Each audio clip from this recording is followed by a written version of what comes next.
ID के गुम हो जाने की बात कही थी, जैसा होटल के मालिक ने हमें अब जानकारी दी है। आप कह रही हैं कि आपके मन में कोई द्वेष नहीं था, यानी आपके मन में कोई चोरी नहीं थी, लेकिन फिर आपने वहां पर झूठ क्यों बोला? एक सवाल खड़ा होता है, ये झूठ क्यों बोला आपने? मैंने एक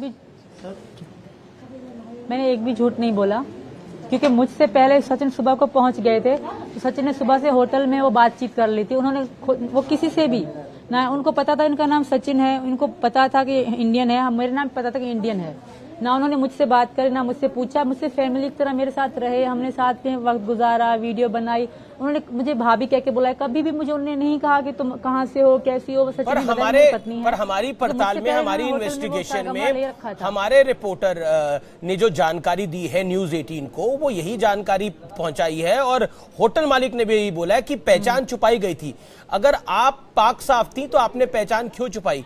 सचिन ने भी पहचान छुपाई, क्यों? मैंने पहचान छुपाई नहीं सर, नहीं, सचिन ने सचिन ही नाम बताया था, उन्होंने लिखा नहीं तो वो उनकी गलती है। सुबह सुबह पैसे मैं 500 हम देते थे, हम दोनों साथ में। अब वो खुद को बचाने के लिए कह रहे हैं कि उन्होंने नाम अलग लिखवाया कुछ। उनको पता था मैं सीमा हूँ, ये सचिन है, बस ये नहीं पता था कि मैं पाकिस्तान से हूँ। अच्छा, वैसे आपकी कोई उम्र के पहचान है, नाम नहीं छुपा। वो ऐसा होटल है, मतलब जी, आपकी उम्र को लेकर भी एक सवाल बार बार खड़ा होता है। कोई कहता है कि आप 21 साल की हैं, कोई कहता है आप 30 साल की। आपकी उम्र है कितने साल की? मैं 27 साल की हूँ सर, और मेरे पापा ने शुरू मेरा आधार कार्ड पापा के नाम से शनाख्ती कार्ड बना हुआ था। डॉक्यूमेंट्स में 21 साल क्यों है? कम करा, मेरी बड़ी बहन की भी कुछ कागजों में 21 साल क्यों है? छोटी बहन की भी, वही तो बता रही हूँ। ये बात को बड़ा नहीं माना जाता। पाकिस्तान में तो लोग 8-8 साल की उम्र कम लिखवाते हैं, यहाँ भी ऐसा होता होगा। इस उम्र को लेकर मेरे पापा ने बनवाया था, कम एज थोड़ी लिखवाई, 6 साल मेरी कम या 5 साल कम लिखवाई गई थी। इस बात को वहाँ पे कोई इतना बड़ा नहीं माना जाता, और यही वजह है कि मेरे बच्चों की मुझे साल 2-2 साल कम उम्र लिखवानी पड़ी जो कार्डों में।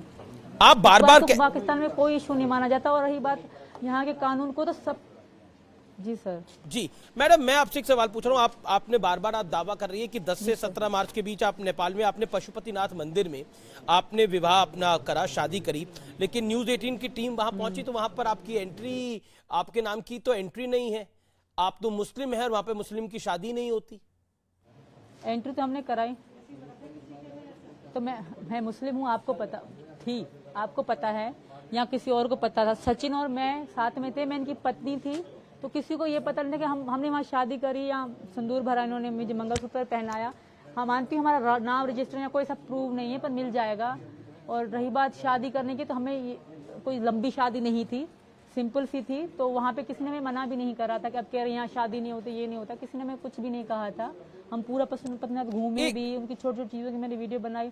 हाँ, वो वीडियो नहीं है हम पे, कोई सबूत नहीं, रजिस्टर नहीं है हम पे, क्योंकि हमें इतनी वहाँ की मालूमात नहीं थी। वैसे आप इतने सारे वीडियो बनाती हैं, वैसे आप इतने सारे वीडियो बनाती हैं, कई तरह के गाने गाती हैं, लेकिन आपने अपनी इतने इंपॉर्टेंट दिन का, शादी का, जिस प्यार का लिए आप कहते हैं कि आप फना होने को तैयार होगी, उस शादी का वीडियो नहीं बनाया आपने? क्या आपको लगता नहीं ये सवाल खड़े करता है कई सारे? उस शादी का वीडियो नहीं बनाया आपने? टिकटॉक में है, इंस्टाग्राम में नहीं है सर।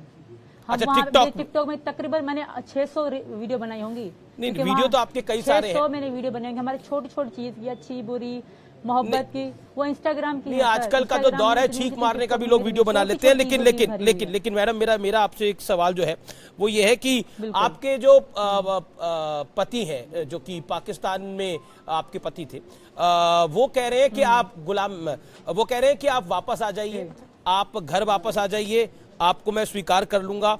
और अब अगर हिंदुस्तान की सरकार, हिंदुस्तान की एजेंसियां निर्णय लेती है आप वापस जाएंगे, तो क्या करेंगे? फिर गुलाम के पास जाना पड़ेगा? नहीं सर, वो गुलाम मुझे रखेगा भी नहीं, वो जान से मार देगा मुझे, मेरी बेटियों को जिंदगी खराब हो जाएगी। ऐसा क्यों कहा जा रहा है? जब मैं सचिन मेरे पति हैं, मैं यहाँ की बहू बेटी बनना चाहती हूँ, मुझे जितना कानून लगाया जाए मैं सहने को तैयार हूँ। जितने कानून लगाएंगे, मैं कानून के खिलाफ थोड़ा भी ना जाऊंगी, पर मुझे वापस भेजने की बात नहीं। ऐसा क्या है कि आप पाकिस्तान वापस ही नहीं जाना चाहती? जहां आप पली बड़ी वहां वापस नहीं जाना चाहती? ऐसा क्या है पाकिस्तान में? कुछ नहीं है सर, मेरी वहाँ जिल्लत की मौत है। मैं यहाँ आ गई, यहाँ इतने दिन गुजारे हैं, वहाँ मेरी जिल्लत की मौत के अलावा कुछ नहीं, कुछ भी नहीं है। मेरी जिल्लत, वहाँ के मुल्ला, कटर मुल्ला, आम लोग सब मुझसे नफरत कर रहे हैं। और आप नहीं जानते कितना बुरा हशर होगा मेरे साथ, और मेरे साथ तो होगा, मेरे बच्चों के साथ भी। यहाँ की जेल में फिर भी इनको अच्छी जिंदगी मिलेगी, वहाँ पाकिस्तान में इनके लिए बहुत खतरनाक, बहुत बुरा होगा इनके साथ। आप इस बात का अंदाजा भी नहीं लगा। मैं रह के आई हूँ, मैं देख के आई हूँ, मुझे पता है। और यही वजह थी कि वहाँ मैं खुल के, मैं हिंदू धर्म में तो पिछले 1 साल से थी, कभी खुल के मैंने कोई बात ना करी। अगर सचिन की बात कभी किसी को थोड़ी भी पता लग जाती ना, पाकिस्तान की हिंदू से इतनी मोहब्बत करती हूँ, तो शायद मैं यहाँ तक आने के काबिल ही ना बचती।